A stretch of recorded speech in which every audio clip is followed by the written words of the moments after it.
Steve Gamache here with a Chef Knives to Go quick look video on the Yamashin White No. 1 Nakiri 165mm. This line of knives is composed of a core steel of Shirogami R White No. 1 carbon steel. Heat treat rating, it's not really listed, but about 60 plus, maybe 60, 61. The cladding is a reactive Kurouchi cladding over the top of that White No. 1 core, so this is not a stainless knife at all.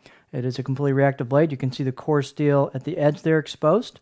The weight on this knife is 5.7 ounces. It's not super light.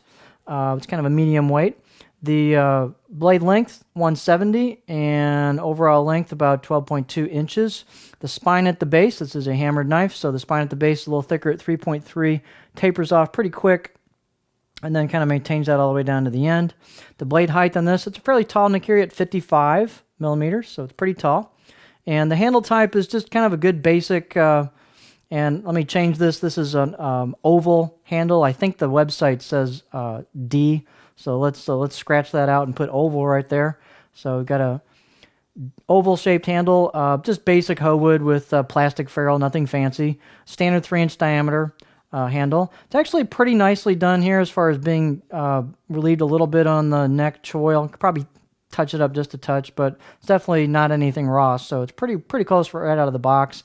It does have a kind of a smooth lacquer finish on it over the top of that Kurouchi. You can kind of see the shiny finish to it. The out-of-the-box edge is okay on this, but I went ahead and sharpened it and put a much better edge on it, which did help the knife quite substantially. Some people have thinned these out a little bit behind the edge. The grind is pretty nice on these, actually. They are pretty thin at the edge.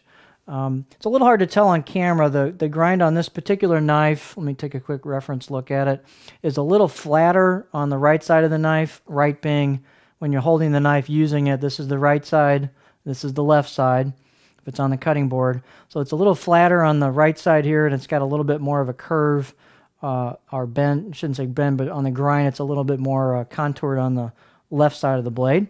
And again, it's pretty thin at the edge, though. It's a pretty thin blade for performance. The profile on it, you can see there's pretty flat, just a slight bit of sweep to it. And balance point on this, it's a very light handle. These are heavier blades. It's a taller blade, so it's a little bit further forward there, kind of right near the logo or the kanji here. Slightly in front of where a pinch grip would be.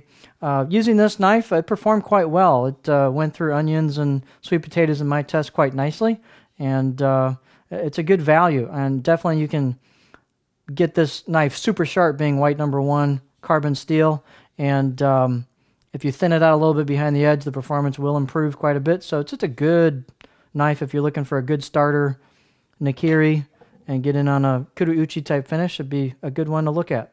So there's the Yamashin White No. 1 Nakiri 165.